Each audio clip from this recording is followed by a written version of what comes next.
Raúl y Adelaida, desde que se conocieron, se enamoraron profundamente. Su relación fue tan espontánea y había tanta química que no tardaron en casarse. La misma noche de bodas iniciaron los problemas, pues la joven esposa no cedió desde el primer momento a las exigencias amorosas que en la intimidad le hacía a su esposo, movida quizás por la falta de orientación sexual de sus padres. Los conflictos en la relación fueron empeorando con los días porque Adelaida no quería entregarse a la vida sexual con Raúl, a pesar de las caricias y ternura que le prodigaba el esposo anhelante y desesperado.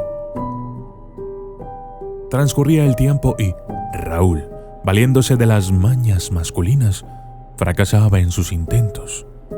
La invitaba a su trabajo, pero aún fuera de casa, la joven esposa siempre se negaba a las insinuaciones amorosas de su marido. Un día, impulsado por la necesidad biológica, en un acto desesperado, el hombre tuvo relaciones sexuales con su perra. Su mascota fiel, que lo acompañaba a todas partes, de día y de noche, siempre estaba con él. Estos actos aberrantes los seguía practicando con el pasar del tiempo. Pasaron los meses y a pesar de la anormalidad de los sucesos y de la intranquilidad hogareña, los jóvenes esposos seguían amándose a su manera. Una tarde, mientras la pareja paseaba por el campo, la madre del muchacho, que estaba ocupada en la cocina, escuchó, con sorpresa, que debajo de la cama de Raúl y Adelaida lloraba un bebé. El estupor llenó el corazón de la noble anciana cuando vio que la perra envolvía con una de sus patas a una recién nacida, lamiéndola y arrullándola amorosamente. La buena señora, después del gran susto, cubrió a la niña con una sábana blanca y la acostó en la cama de los jóvenes esposos. Al llegar la pareja les contó lo ocurrido. Casi me muero cuando vi que la perra había parido a esa niña. No puedo explicarme este fenómeno. El muchacho, agobiado por el peso de las circunstancias, bajó la cabeza avergonzado. Sin decir nada, encaminó sus pasos hacia la iglesia del pueblo para confesar su culpa. El sacerdote, al escuchar la extraña confesión, dijo: «Hijo mío, grande es tu pecado. Ve a tu casa y trae a tu esposa, que tengo algo que decirle». Al presentarse la muchacha ante el sacerdote, éste la contempló detenidamente con el rostro severo y dijo: «Mujer, tú tienes que cargar con parte de esta terrible culpa, porque esto ha sucedido al no complacer los deseos legítimos de tu esposo. Esto es un castigo divino. Ahí está esa criatura. Llévensela. Deberán cuidarla como suya», concluyó el sacerdote. Pasaron los años y la niña creció. Nada parecía recordar el extraño suceso que llenó de consternación. Clara. Así fue como le pusieron por nombre Raúl y Adelaida, sus padres, ante los ojos de muchos. Clara se convirtió en una hermosa mujer, sumisa y silvestre de campo. Muchos hombres la enamoraban insistentemente, pero ella ya tenía novio, al que amaba profundamente y con el que pronto se casaría. Cierto día, Pablo se encaminaba hacia la casa de su novia para visitarla. Una vecina dada al chisme y acostumbrada a meterse en lo que no le importaba, lo llamó. Hijo, ven acá». «¿Qué desea, doña?», le respondió Pablo. «Solo quiero preguntarte una cosa», dijo la vecina. «¿Es cierto que te vas a casar con Clara?». «Sí, es cierto», le contestó. «Pues te aconsejo que no lo hagas», dijo la señora algo disgustada. ¿Por qué?, respondió Pablo extrañado. Porque es hija de una perra, dijo la vecina.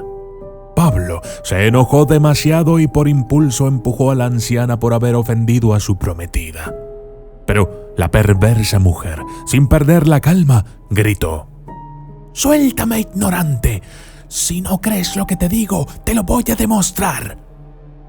El joven novio, trastornado y sin poder ordenar sus ideas, se sumió en un largo silencio. La vieja lo observaba con calma, saboreando de antemano los acontecimientos que llegarían. Pablo pidió a la vieja que le demostrara lo que aseguraba con sus palabras.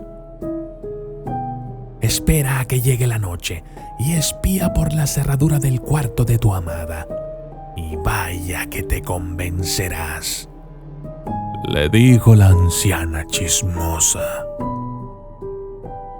Así fue. Se asomó por la cerradura observando atentamente los movimientos de Clara, que se preparaba para acostarse.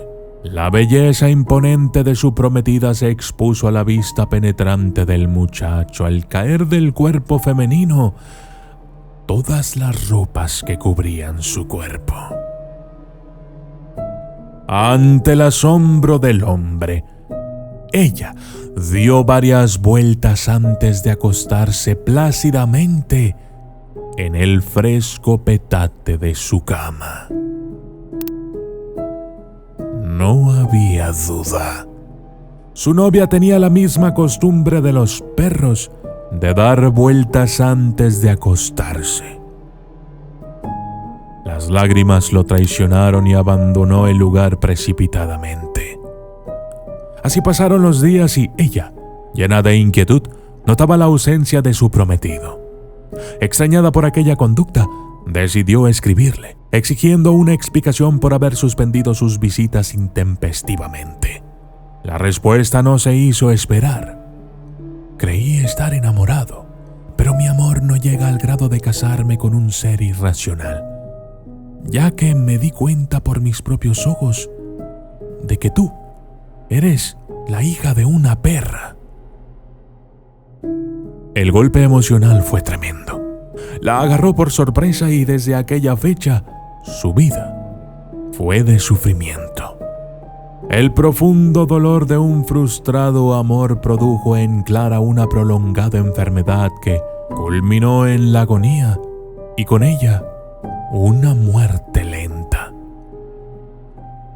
Antes de morir, la buena muchacha, que solo irradiaba bondad durante su vida, viendo la proximidad de la muerte, dijo a sus afligidos padres: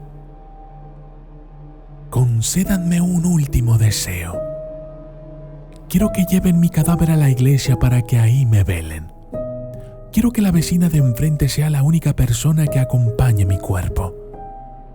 Las puertas deben estar cerradas. Eso es todo». Y diciendo esas últimas palabras, murió. La trasladaron a la pequeña iglesia del pueblo y su afligido padre se dirigió a la casa de su vecina, convenciéndola para que acompañara al cadáver de su hija. Pero la vieja solo se dejó convencer cuando le ofrecieron una fuerte suma de dinero para que hiciera tan misterioso acto. La malvada mujer sintió que el temor la asaltaba, pero el interés por el dinero la obligó a dirigirse a la iglesia. Cuando quedó junto al cadáver, las puertas de la iglesia se cerraron a su espalda produciendo un sonido seco, lejano, como si viniera de otro mundo. Pasaron los minutos.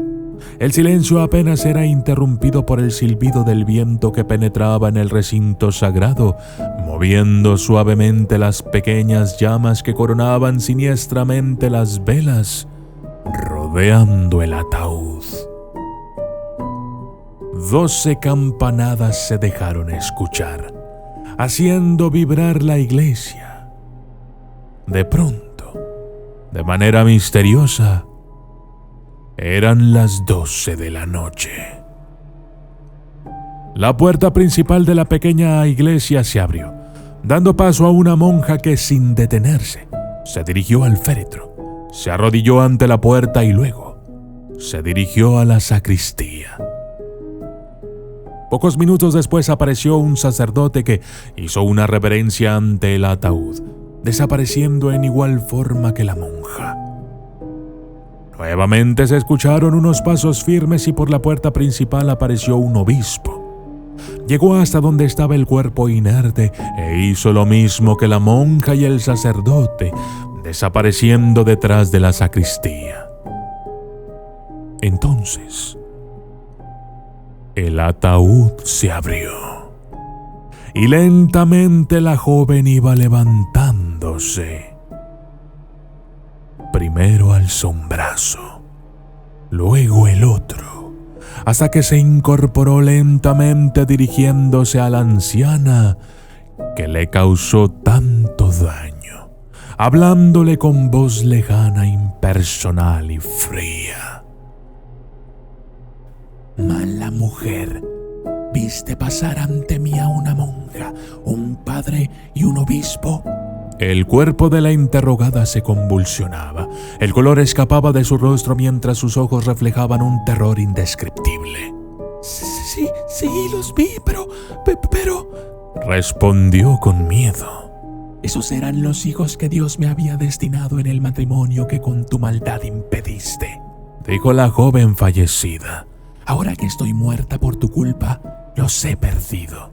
Diciendo esto, se abalanzó sobre la vieja y, abriéndole la boca, le arrancó la lengua. Después volvió al ataúd, quedando nuevamente sin vida.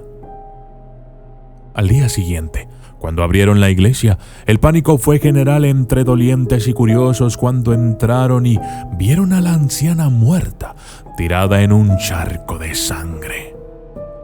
Al aproximarse, observaron con estupor que la joven difunta sostenía en su mano la lengua de la vieja. Todos estaban atónitos. Trataron de quitarle la lengua, pero no lo lograron por la rigidez de la mano. El cortejo fúnebre salió de la iglesia hacia el cementerio llevando a la joven fallecida con un brazo de fuera, exhibiendo la lengua como una advertencia para las personas cizañosas y mitoteras. Todos se sorprendieron cuando al llegar al camposanto, la mano soltó la lengua y el brazo bajó lentamente hasta quedar dentro del ataúd. Yo soy el documentalista y esto fue La hija de la